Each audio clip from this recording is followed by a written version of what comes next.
Hey guys, this is Colin from Blackjack Apprenticeship, and I am joined again by my trusty co-host Joe748 and by pro AP BJA forum moderator Nichols. How are you doing, Joe748? Doing great. Long time no see. How you doing, Nichols? I'm doing all right. Awesome. Well, we've got questions around travel and AP life and some of those things that are less of the practical, how do you do this, and more about the how do you go about this lifestyle? And then we've got kind of like some random YouTube questions that I think will be kind of fun if we get to those. So let's jump right into it. Our first question is tips on making a place a local. So this person said, I believe this was on the Blackjack Apprenticeship YouTube community tab. Someone said, another AP moved to Vegas wants to get help making a place a local. Like, I think what they mean is a place they can come back to regularly. Nichols, you had some locals for quite a while early on in your career. Any advice from your tenure on what you would do to get some longevity out of a local shop? First, if they mention Vegas, I'm not 100% sure this is going to go over as well as they think it might. But in my experience, I think the biggest thing is just being someone that the staff there like to be around, or at the very least get along with and don't dislike. And you don't have to be the life of the party to do that. You can just be someone who actively listens to what other people are saying, who takes an interest in other people.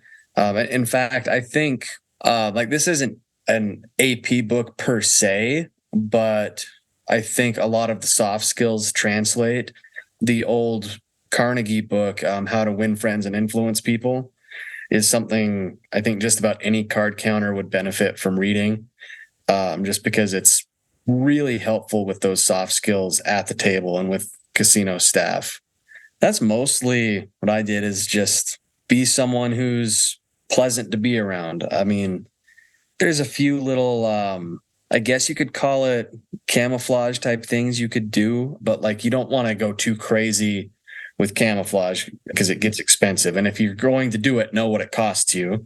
Like you say all the time, use the betting software and figure this out. But you can start with, provided your bankroll can handle this, you can start with a little bit tighter spread to get them used to you and get them used to the checks play call and all of that. And then once they're comfortable with you and you're sort of just part of the environment now, then you can start progressing to, okay, well, how low can I take my minimum bet? Can I take it down to 15 and they're okay? Okay, can I take it down to 5 and they're okay with it? And that's the sort of stuff I've used. I don't do anything crazy like actually changing my playing decisions for cover, or the bet spread too. It's more about the bottom of the spread than the top of the spread. I'll still bet, say it's a 300 max game, I'll still do my 2x300, but it's a matter of the bottom of the spread. Okay, if I start out with 2x50, how do they react to that? And then, okay, they don't mind that. What if it was 2x25? Okay, what if it was 1x25? And then if they're really, really comfortable, okay, well, what about one spot of 5 to 2x300? Now you're talking Joe748's language. Well, I was already jumping to a $1 table in my head. Yeah. Joe's trying to get the $1 table reserved. Regarding Vegas, I mean, it can be done. It's just going to look way different than you probably think it's going to look. If you're trying to be local in Vegas, it's going to be a ton of moving around, a ton of walking, a ton of just a lot of really short. Tommy still plays in Vegas. He talks about to this day, regularly. So it can be done. It's just, you got to curb your expectations about how many hours you're going to get in per week and what it's going to look like to get those hours in. Vegas is tough. One other thing just in general is I would limit wins. If it's a local, you don't want to have a $5,000 win if you're betting, let's say you're doing that 2x300 top bet, if you're up $2,000, probably time to just call it a night, because that sticks with, I know the most heat I got, there's a casino that I beat for 150,000 over the course of a couple of years. And the most heat I got was when I had a $30,000 night. Yeah, that stood out to them. I was able to, win a lot of money over a long time but they noticed the big winds and that place was exceptional. They're like incredibly low heat, but still heat if you get to a certain point. We have a members only podcast with Scott Chow, and it's members only because he said he doesn't want it to be public, but it's really good about how he's gone about this. If you're serious about, trying to make some locals last, he has an incredibly smart approach to it. So we can move on from there, but I would check that out if you have a membership, or I would get a membership for that if you're serious about making locals last a long time. Next question. How should I deal with tribal casinos? Where I live, there's only tribal casinos around me. And we get this a lot. And so I'll just open it up to you guys. Just play them the exact same way I play any other place. I mean, it's like technically different, but in practical reality of actually playing, it's not going to be very different. I mean, the only times I've had casinos act negatively against me or even do illegal things against me have all been at state-run places. So. Yeah, and I've never had any issue with tribals. I think Joe's probably played more tribals than I have, but I mean, I haven't had any issues either. I mean, like the only thing I could think of is like I might be a little more respectful of a backoff or trespass just because I know I don't really have any recourse if they go over the top, but I've never had them escalate anything to like a crazy level either. So yeah, back in the day, this is like in the mid 2000s, there were some tribals that would like detain and backroom anyone on our team that went and played there. But I haven't heard anything like that in the last 10 years that I can think of, though I have heard of that at state-run casinos. The amount of money you'll generate if you went to tribals over the course of your career would way outlast one or two incidents. If there was some off chance of something happening, you leave so much money on the table if you never played tribals. Yep. All right. How do you manage your sleep schedule? Do you just sleep whenever play permits? I had a 20-hour session. I had to take advantage of them letting me play. Nichols, you ever have a 20-hour session? Not on blackjack.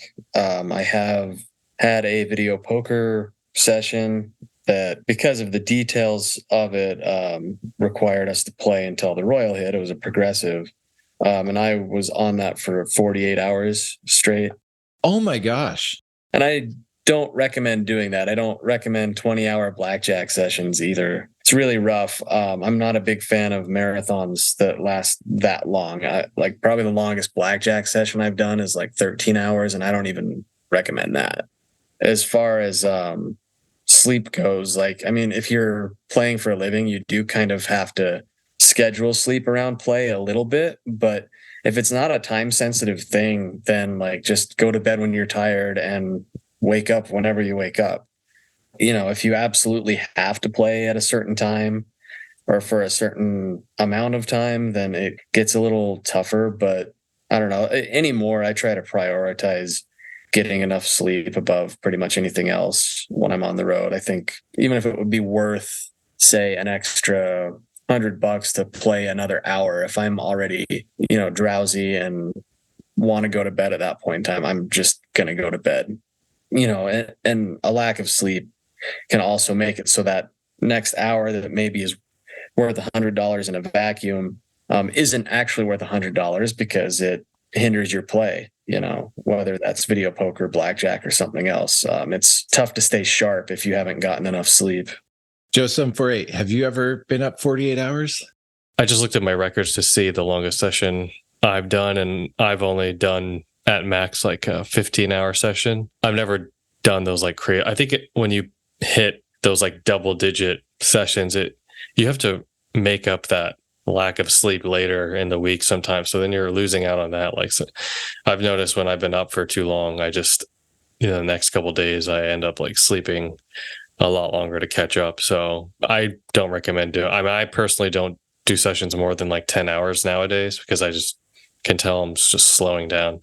I feel the same way. I played a 14-hour day once, and it was still had breaks in there for meals and stuff.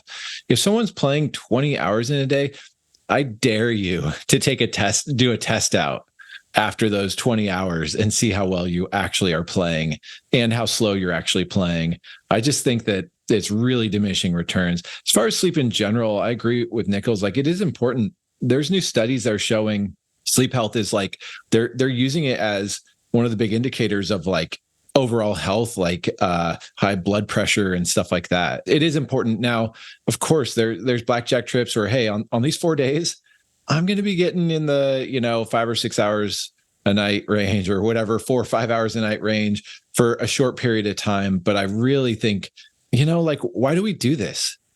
We do this because it's worth it. And you got to really consider what you're doing to your body. If it's like regularly not getting much sleep, maybe it's weird hours, like if I'm on a trip, yeah, maybe I'm playing till 2 or 4 a.m., but I still want to try to get, I don't want to be playing week in and week out on too little sleep. And please don't pull 20-hour sessions. That's my advice, take it or leave it. But if you're going to pull a 20-hour session, do a test out after 20 hours and see how well you actually perform.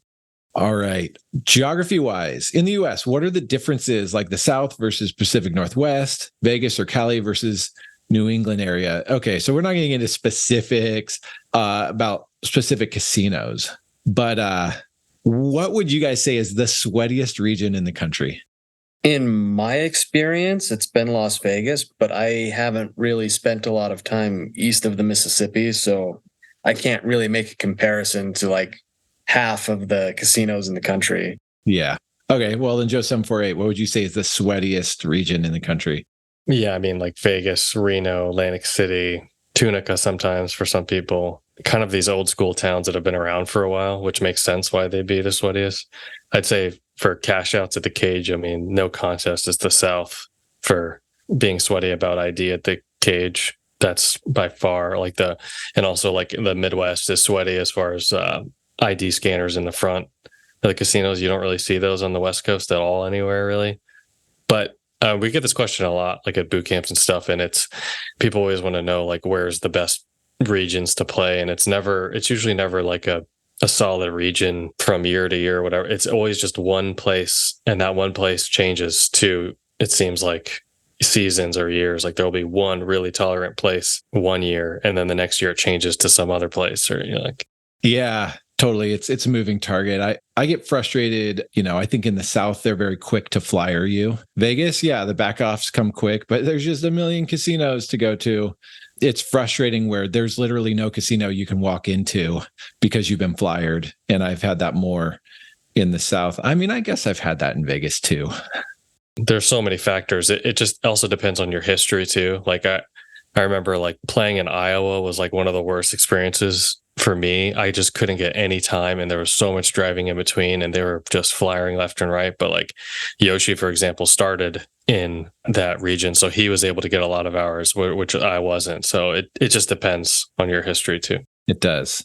Kind of a follow-up question. It says, what's the best resource to find good blackjack games? Any places to avoid? Well, yeah. Nichols, what's your advice for finding good blackjack games and where to avoid? There's two main options. There's Blackjack Apprenticeship. If with an apprentice or elite level membership, you have access to Casino 411, and it's updated pretty regularly with conditions. And if you're a member and you help update the conditions, that'll make it even better. And then BJA111.com has current blackjack news. And I'll say this about those sort of databases like Casino 411 and CBJN is like people aren't going to tell you which place is the very best to play, but it's a catalog of games and an idea of the rule set. And that's where you can go to look for a really good situation. So like, I guess the recommendation is 1, get a catalog of where there are games, and 2, go check them out yourself, because sometimes something doesn't look so great on paper, but then once you're there, you realize it's a lot better than it was on paper. Yeah. And networking does come into play. If I know a pro AP that has played a region, I could say, I would probably ask, hey, is there anywhere I should absolutely not play? Because they're not going to want to tell you if they've got some great game they can still play, but they might say, dude, don't play X casino. Like it's just not even worth walking into, or they're going to flyer you or whatever. And that's actually as valuable as the opposite of knowing where to play. Networking is important, but yeah, I mean, over 90% of Casino 411 has been updated in the last couple of months. Like we work hard to keep it updated. CBJN, man, yeah, I was using that thing 20 years ago. It still is pretty good. So those are both options, but there's a lot to what Joe said. That one person, I had a paid phone call earlier today, and I was telling him the story about, Joe, you played a place for whatever it was, a week straight or something, until the one person that knew anything got back from vacation. Is that right? Yeah. They're the manager, the head manager who was in charge of backing people off was away on vacation all week. So there is some luck to whether a place is gonna be sweaty or not. Just who's working, who, what shift is it, and some of that luck. But you can try to make as informed of a decision as possible by doing your research. Okay, next question. What happens if you get backed off and they ask for ID and you give a fake one? Would that be considered fraud or something? Is anyone here a lawyer? That is an interesting question. I mean, if you show a police officer, I mean, I'm sure that's definitely fraud no matter what. If it's just a casino employee and you flash your brother's ID or something, I don't know. I don't know either, but I wouldn't do it personally. I do know, and I've heard this on Gambling with an Edge, like that, and I've heard from AP lawyers like Bob Loeb, like there are people getting prosecuted for using other people's IDs in casinos. And I just wouldn't want to get anywhere close to it. I don't know the legality of using someone else's player's card. I'm not sure. I have done it before, but I haven't in the last 10 years because I don't know. It's just like, I don't need a lawsuit. Yeah, I think anything like this where it's a gray area, especially with ID, like you have another alternative, which is just refuse to show them ID. There's no reason to mess around in that gray area when you can just say, no, I don't have it, or no, I'm not showing it to you, either one. You can just leave without showing ID. It's not the end of the world. Let's keep moving. I thought this was kind of an interesting one. He said, having put in so many hours at the table, do you all feel like you've seen every hand played to every outcome, as if there's no new combination of cards that you haven't basically seen before at some point? I guess I'll start. Like the dealer making a 6-card 21. Yeah, not going to shock me. Or whatever, a 5-card 21, not going to shock me. Though there are certain deviations that I've never done, or like splitting 10s against a 2. I've done it twice in my career. I think you need a true 9. And is that right? 2, 4, 6. No, maybe you need a true 10.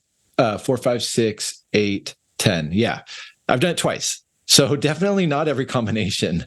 And that's okay, because it's not that every hand has to reach every outcome. You just have to get enough statistical significance to overcome variance. But anything come to mind for either of you?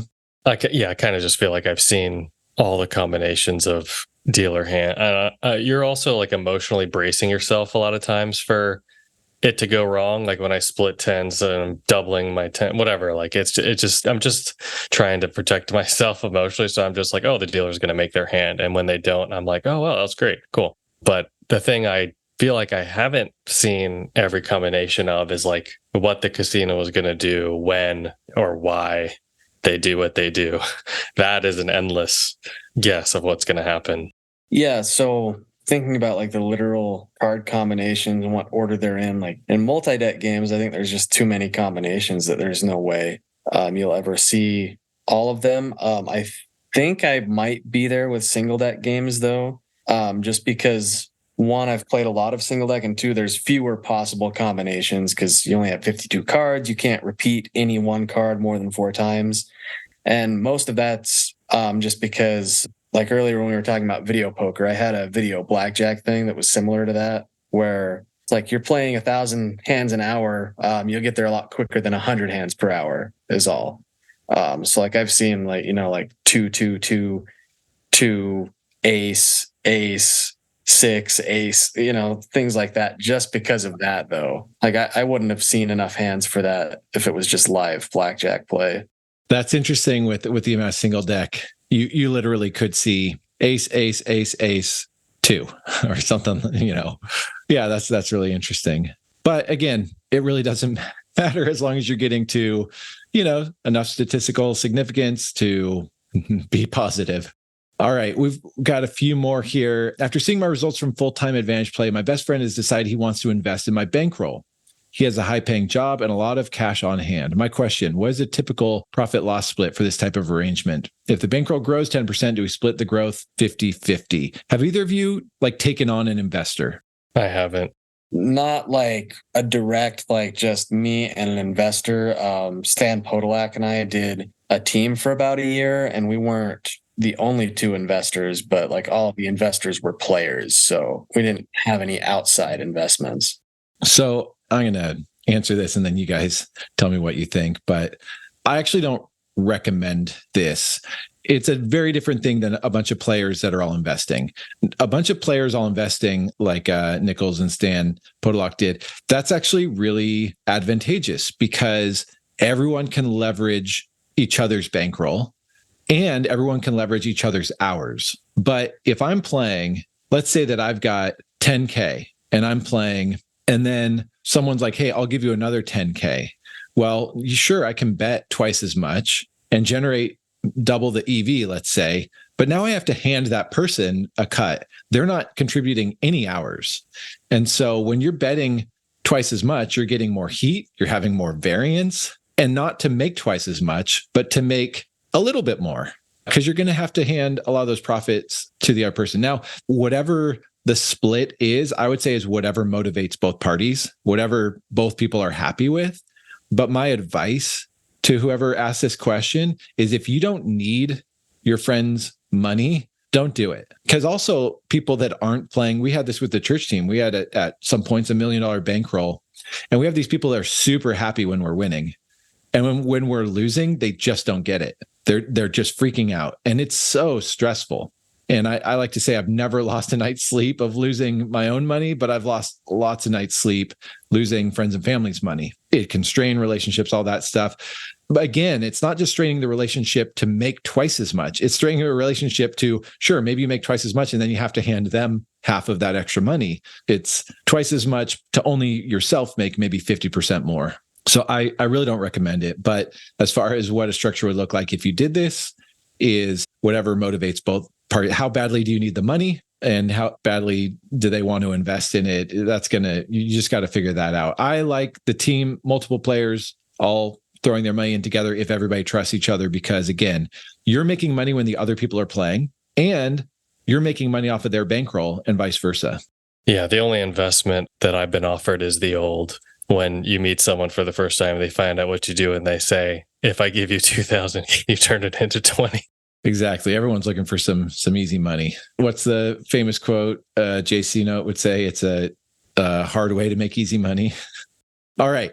So to finish this off, I've got half a dozen questions that Joe, you found these. Do you want to ask them? Yeah. Questions from YouTube.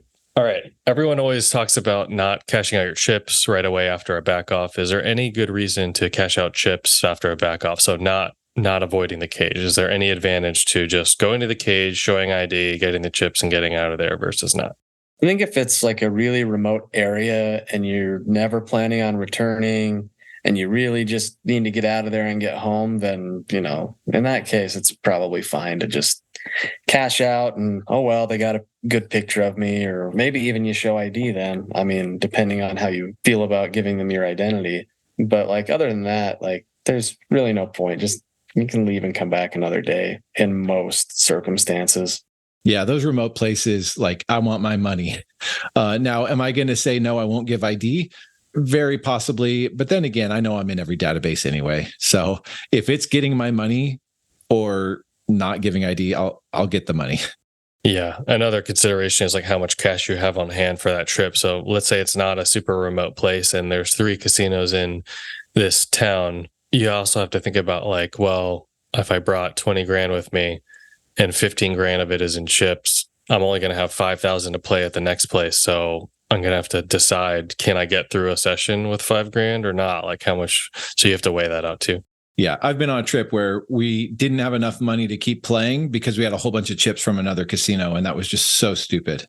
Okay. Next question. Why don't the casinos use 600 decks of cards instead of 6? Why not just keep adding more and more and more? I want to see that. A 600 deck shoe. It'd be a long time to wait through a negative. I mean, I suppose they went from 1 to 2 to 4 to 6 to 8. Why haven't they gone to 10 or 12 decks? The invention of the CSM. It's just a more efficient way to do it than adding more and more paper and decks and longer discard trays. Yeah, that's what I was going to say is they basically already have infinite decks with the continuous shufflers.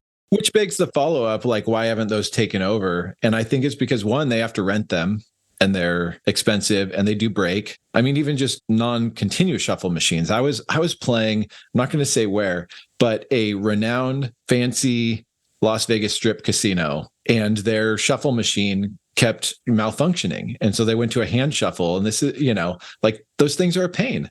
They have to rent every one of them. You ever see a pit, an empty pit with all these machines they're renting? The other is, like, serious players don't really like CSMs. But even the decks of cards are expensive. I contacted Bicycle or B or whoever the parent company is, out of curiosity, to get some like custom Blackjack Apprenticeship cards made. Those things are expensive, even when you're buying them in huge bulk. Every deck is expensive. And so, yeah, a 12 deck shoe is because they have to replace the cards every day or however often it is. Like, those costs do add up. And casinos are, when they're looking at the number of tables they have, they're considering those costs. That's a good point about the cost of the cards. I remember one of the places that was near me when I was like first starting out actually made their game better because they went from 6 decks to 2 decks because they thought they were spending too much money on the cards. Yeah, that makes sense. That's interesting. Why doesn't Colin play anymore? Is it just because he's selling an online course? This question's come up a lot from YouTube people in general. Yeah, I actually stopped playing before I was selling an online course. I played full time for a couple of years. Then I ran a team for about 5 years because flying around playing wasn't my goal long term. And even running the team, I still went on a few trips a year. Maybe played 100 hours a year when I was running a team.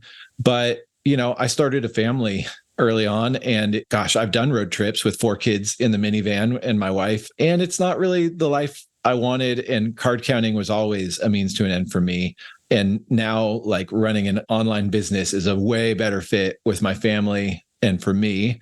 For a lot of years, I made a lot less running an online business than playing blackjack or running teams. It's grown to a point where yeah, I'm like very, very happy with it, but it wasn't, I didn't start doing it for the money, but yeah, there you go. Yeah, I think when people just learn that this is a thing, they always have this question that it's like, well, if you can make so much, like, how come you're not just doing this all the time? Like, it's way harder than you think to just, making like 300, 400 grand a year or something. Card counting is not as easy as just like, walking into a place and you're just there every day for Yeah, of course. Like a lot of things, it's not as black and white as people want to make it. People want to either think that you can't make money with card counting, or that you could just make money, like tons of money year after year. And neither are true. Like, yes, you can make $1 million counting cards. Like Joe 748's done it, but can you do that year in and year out and not hate life? No, you can't. like Tommy Highland's the only guy I know that's still professionally playing after decades. Is it because it can't be done? No, but most people want to move on to something else at some point. Why haven't you ever tried to play professional poker? Have either of you guys, Nichols?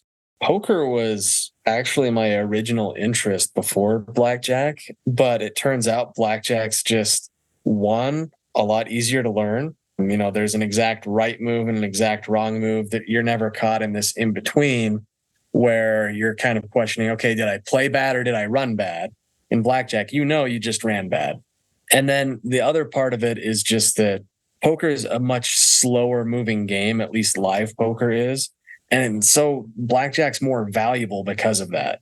If you had a big enough bankroll and you could play like some big 1,000, 2,000 blind game, of course, the poker would be more valuable. But the reality is the competition gets stiffer at higher stakes too. So like you have to be even better to beat those games. So the types of games I would be capable of beating, like a 1-2 game with no rake, because I'm not that good. I wouldn't be able to overcome the rake. That might be worth like $10 an hour. It's not as valuable, and there's a lot more to learn and a lot more uncertainty, I think, would be the reason. I've never gone that deep into it. We were getting into card counting during the poker boom, and everybody on my original team also played poker. But for myself, I'm much more mathematical. Like when you get into No Limit, it's a lot more art than science. I like to limit games. And back then, like I kept results of all of my poker play, and I'm up. But exactly what Nichols said, I was up. But then if you move up to higher stakes, the competition's higher. And you don't know if you're better than the competition until you've played enough to either be like, oh, dang, I can't beat these limits, or, okay, yes, I can. Since then, limit has just been solved. It was solved a long time ago. I think the other thing is the lifestyle. Pro poker players I know are at poker tables 12 hours a day, 5, 6, 7 days a week. And that's never been like, my interest in advantage play was leveraging my time, like buying my time, so I didn't have to go back to Red Robin or become a teacher where I was going to be, at a school 40 hours a week and then lesson plans and grading papers another 20 hours a week. It was like, oh, I can do this and work part-time and make enough to live off of. The goal was never to be in casinos 60 hours a week. What is stopping a casino owner from purchasing a BJA membership to figuring out how you're beating casinos? Well, it actually says what's stopping a casino owner from purchasing BJA. I would say I am. I get these cold emails every so often from someone that's like, we have a client interested in purchasing your website. And I'm like, oh, I'll bet you $1 million they want to plaster it with online casino ads. And I'm just not interested. But as far as purchasing a membership, I would say two things. One, we do keep an eye on, some stuff. We've blocked IP addresses. I've canceled and refunded based on email address or some of those things. But the bottom line is like, yeah, someone could use a VPN and all that. But really, like a casino owner, like what are they going to get?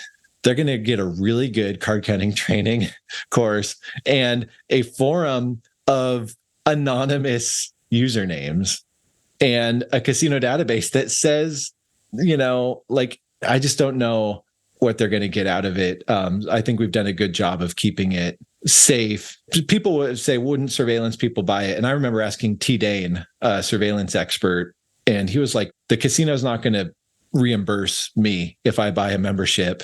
And so I don't care when I'm not at work. I don't care so badly. I'm going to spend my own money buying a membership so that I can stalk people on the forum. Could it happen? Sure. But I don't know what benefit it's going to give. Nichols, you have anything to add?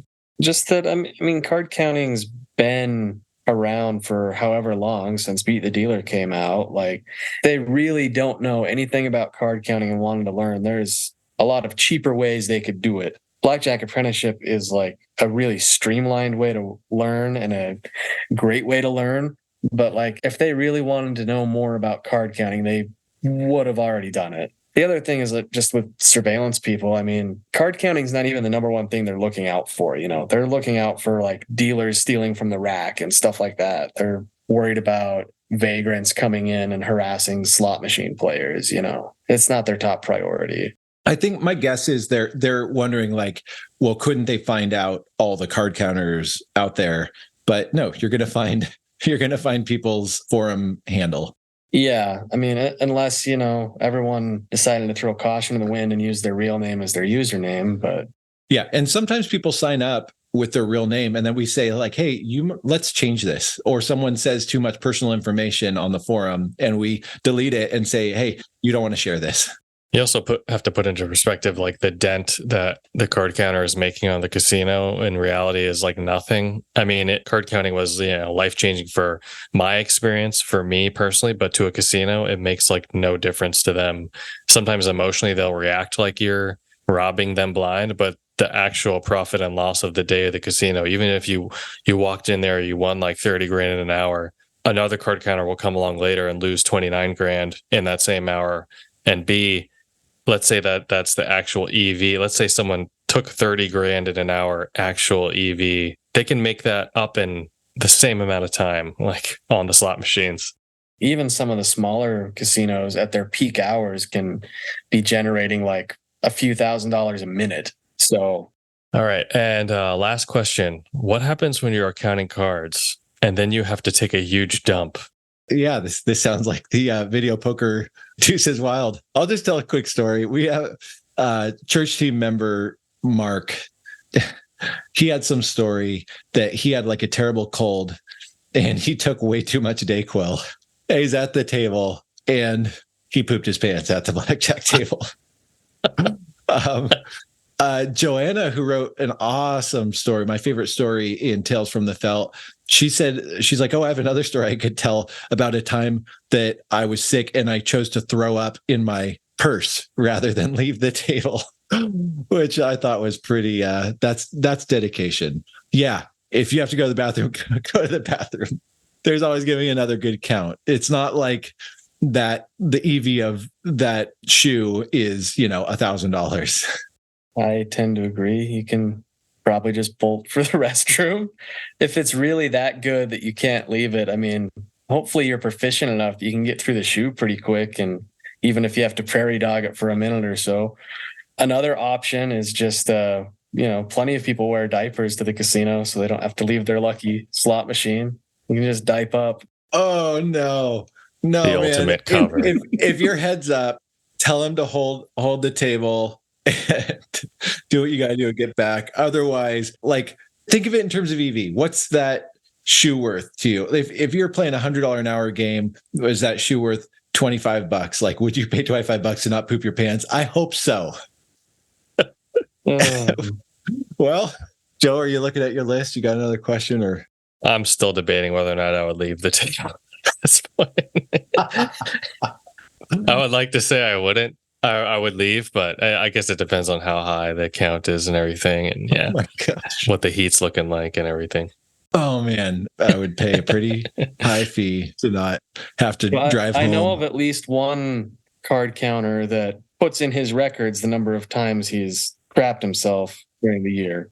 Wow. So it's a regular thing. Okay. That has not been a part of my blackjack career. All right. Well, on that note, thank you, Nichols. Thank you, Joe748.